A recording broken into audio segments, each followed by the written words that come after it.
Before we get into the many different skills of emotion regulation that are available through the Dialectical Behaviour Therapy Skills Training Program, it's absolutely essential to understand that these skills in particular will only be effective if we have a solid foundational practice of using the previously discussed mindfulness and distress tolerance skills already in place. There's nothing wrong with learning the skills of emotion regulation to get familiar with how they can be effective in helping us to understand why we do what we do. At the same time, keep in mind that unless we have the mindful awareness to notice the emotional distress that comes into our system and the skills in place to help us handle the way this makes us feel, it's going to be incredibly difficult to use emotion regulation in a way that's going to be effective for us to live the life we want to live.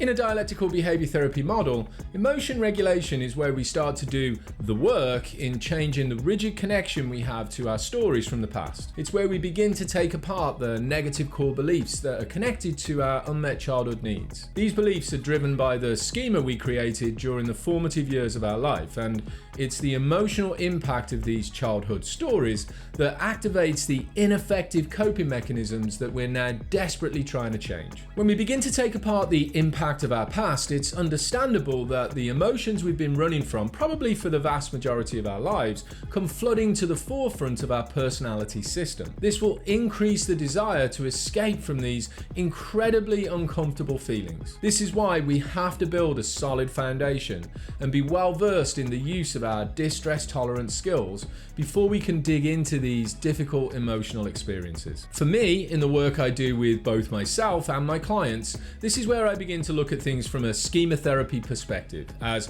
understanding my personality as a multiplistic entity that is dialectical by nature is how we get to the core of the reasons we use addictive, obsessive, and compulsive coping mechanisms as the solution to all of our problems. If you take a look around the social media platforms and the website of The Liberation Place, you'll find a lot more information on the concepts and skills involved with understanding your own specific schemas, along with ways to identify not only them, but also the modes of behavior that parts of your personality use to deal with the emotional impact of your own unique childhood stories. Using the schema therapy approach builds a solid understanding for our personality system, and when integrated with the DBT emotion regulation skills, it provides the opportunity for real sustainable change. The overall goal of practicing DBT emotion regulation skills is primarily to reduce our own emotional suffering. However, it's important to acknowledge right from the start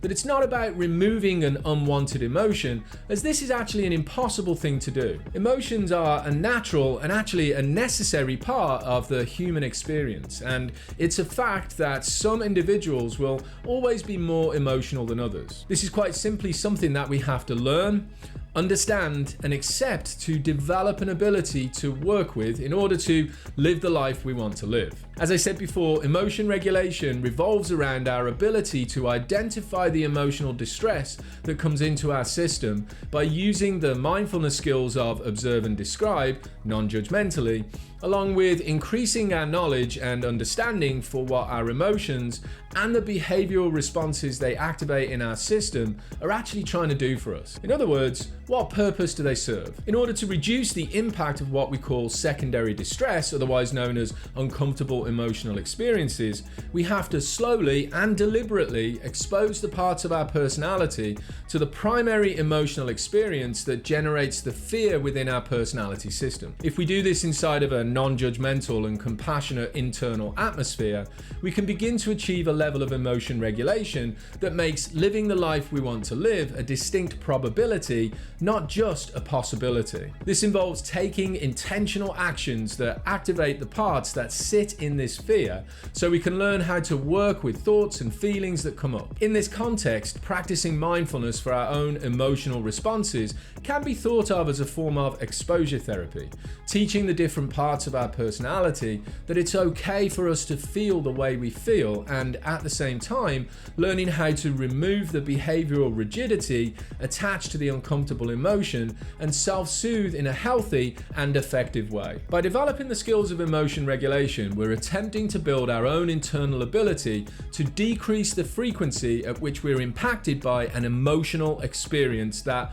causes our uncomfortable feelings. The skills available to us in emotion regulation support us in reducing the ability for those emotional experiences to start in the first place, and if in the challenging circumstances that they've already started, we can change the way we relate and also habitually react to them too. Using the DBT skills of emotion regulation will help improve our ability to decrease the level of emotional vulnerability we experience when blended with the parts of our personality that exist inside of our emotion mind. These skills will also assist us with increasing our resilience and improve our ability to cope with difficult people for us to be around, difficult places for us to be, and difficult things for us to experience.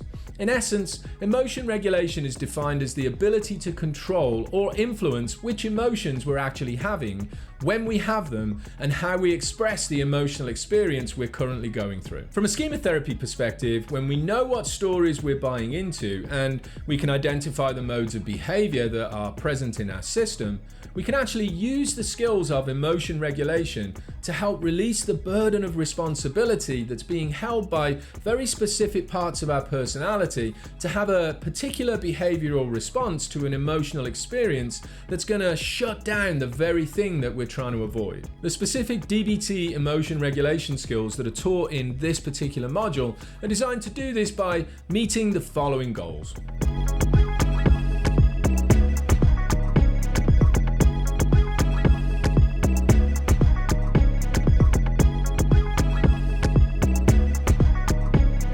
On the website pages and the YouTube channel associated with the Liberation Place, we're going to briefly explore each of the DBT skills that are involved in the implementation of these goals, so you can decide which ones are a good fit for you. Remember, in order for DBT skills to be effective in living the life we want to live, we have to make them a lifestyle choice. In other words, it's not about learning the skills, it's about living the skills. And as always, we do this by following our particular motto of practice the skills, then when you think you've practiced them enough, practice them some more. If you like the content of this video, please subscribe to the channel, smash that like button, and turn on those notifications for all the latest from me and the Liberation Place. If you want to know more, come join the conversation in our free online meetings that are hosted on Zoom every single week. I'll leave some links in the description below. I hope this video was helpful as an introduction to the emotion regulation skills of dialectical behavior therapy. Thanks for watching. See you again soon. Take care, be safe, and be well.